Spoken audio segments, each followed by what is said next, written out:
नमस्कार, आप देख रहे हैं एटीएन लाइव और मैं हूं चंदन। हमारे साथ मौजूद हैं सिवान के एमएलसी विनोद जायसवाल और इनसे हम जानेंगे बहुत सारे ऐसे सिवान के लोकल कुछ मुद्दे हैं, इस पे बात करेंगे।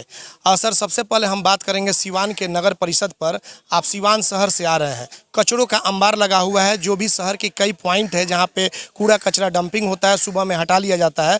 लेकिन जिस तरीके से जो नगर परिषद में विवाद चल रहा है, राजनीतिक अखाड़ा बन गया है और उसमें शहर के लोग पीछे जा रहे हैं। आप एक जनप्रतिनिधि हैं, एमएलसी हैं, आपका भी दायित्व बनता है कि शहर को विकास की तरफ लेकर के चले। क्या कुछ कहेंगे इस मामले में? देखिए, हम नगर परिषद के लोग आए थे, उनका सारी समस्याओं को मैंने सुना। तो हम बोले हैं कि जब उन लोग का एक दिन जब मीटिंग होगा तो मैं स्वयं उपस्थित रहूँगा और क्या प्रॉब्लम आ रहा है, क्यों टकराव पदाधिकारियों और प्रतिनिधि के बीच बन गया है, जिसके कारण विकास बाधित हो गया है। और मैं डीएम साहब से भी बात करने का प्रयास कर रहा हूँ कि एक डंपिंग यार्ड जिले के लिए बनना ज़रूरी है, जहाँ कूड़ा करकट फेंका जा सके।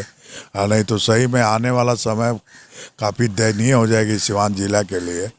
मैं आपको वादा करता हूँ कि एक हफ्ता के अंदर हम इसका कुछ ना कुछ सॉल्यूशन निकालने का प्रयास करूँगा।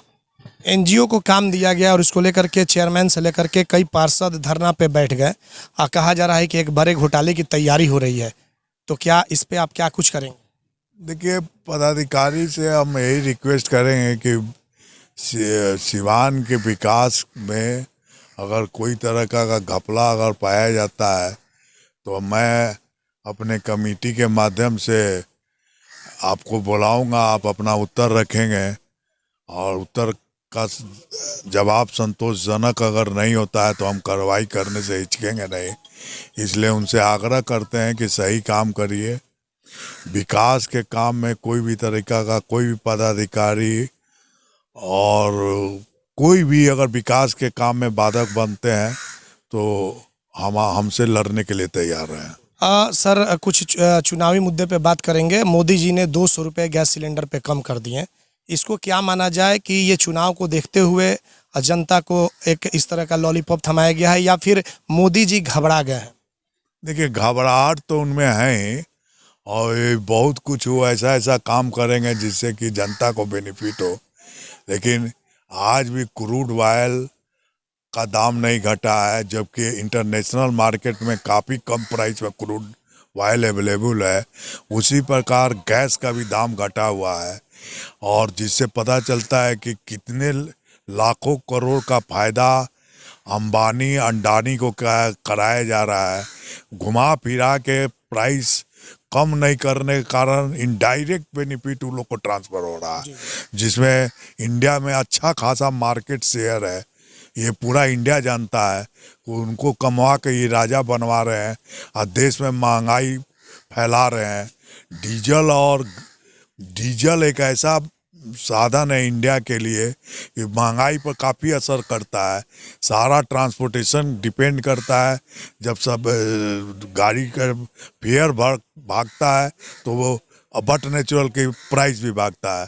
तो महंगाई का मूल कारण इंडिया का दो इंडस्ट्रियलिस्ट है।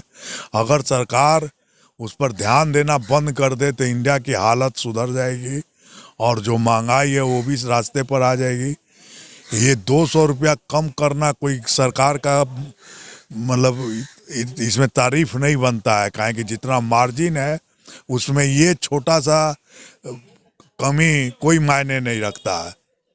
ऐसा तो नहीं कि चुनाव समाप्त होगा और फिर उसके रेट बढ़ा दिए जाएंगे, ये भी तो हो सकता है। देखिए, अब चुनाव समाप्त होगा, अब तो ये आने वाले नहीं हैं दोबारा। जनता इनको देखना भी नहीं चाहती है। जिस ढंग से देश में बेरोजगारी महंगाई बढ़ी हुई है, भ्रष्टाचार, आप देखे होंगे कि एनएचआई में 2.5 लाख करोड़ का घोटाला पकड़ाया है।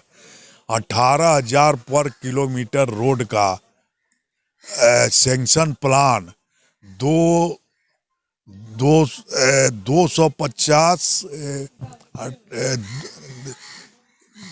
18,000 पर किलोमीटर के जगह पर 250,000 पर किलोमीटर के रेट से मतलब 10 गुना रेट प्राइस पर काम हुआ है। आईजी ने इसको पकड़ा है और पूरे मीडिया इसको मैटर को दबाए हुए हैं, जबकि यही आरोप कांग्रेस पर भी लगा था कि एजी का अनुमानित लागत बताया गया था कि कोल स्कैम में इतना हो गया, ये हो गया, जबकि न्यायालय द्वारा उसको गलत माना गया। सारे आरोप झूठे साबित हुए, दोषमुक्त हुए। लेकिन ये जो आरोप लगा 2.5 लाख करोड़ का, इसमें सफाई पेश करे ना, वो तो खदान की बात थी कि खदान से निकलता, जो कि अनुमान ही गलत था। ये तो सैंक्शन रोड का प्राइस और उसमें 10 गुना बढ़ा के खर्चा किया गया। कैसे अलॉट किया गया? देश को जवाब देना चाहिए, नरेंद्र मोदी जी को जवाब देना चाहिए। उन्होंने अपने भाषण में कई बार कहा है कि रेवाड़ी का कल्चरल जो है उसे समाप्त करना होगा, ये देश के लिए भारी नुकसान करेगा। क्या चीज बोल? रेवाड़ी कल्चरल जो है, नहीं, इस पर तो देखिए, ये सही बात है। ये रिजर्व बैंक भी इसको मना किया है कि जो अनाज आप बांट रहे हैं 80,000 करोड़ का, एक तरीका से सरकार का गलत स्टेप है। अगर लोग को रोजगार देना चाहिए, न कि उसको फ्री में रेवड़ी बांटना चाहिए। अगर हर एक आज के नौजुआ को अगर स्किल्ड बनाया जाए तो देश में का भी कल्याण होगा, बेरोजगारी भी खत्म होगी। ये चीज़ चाइना करता है। चाइना हर एक नौजुवक को स्किल्ड बनाया, फैक्ट्री में काम करने लायक बनाया।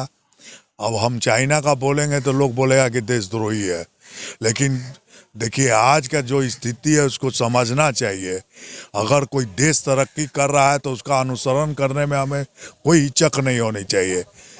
पर इंडिया का डेवलप करने में जो भी मतलब देश अच्छा पॉलिसी ला रहा है उसको अडॉप्ट करने में कोई गलत नहीं है। 1 नेशन 1 इलेक्शन की बात हो रही है, क्या लग रहा है कि अगर इस तरह का लागू हो तो जो छोटी पार्टियां हैं उसका अस्तित्व समाप्त हो जाएगा? नहीं, ये तो बात सही है कि जो छोटी पार्टियां का अस्तित्व तो नहीं समाप्त होगा। 1 नेशन 1 इलेक्शन में गवर्नमेंट घबराई हुई है आज के समय, ये देख कर कि जो इंडिया गठबंधन बना है, ये मतलब जो एक विकल्प जनता को मिला है कि हम सत्ता को चेंज करें।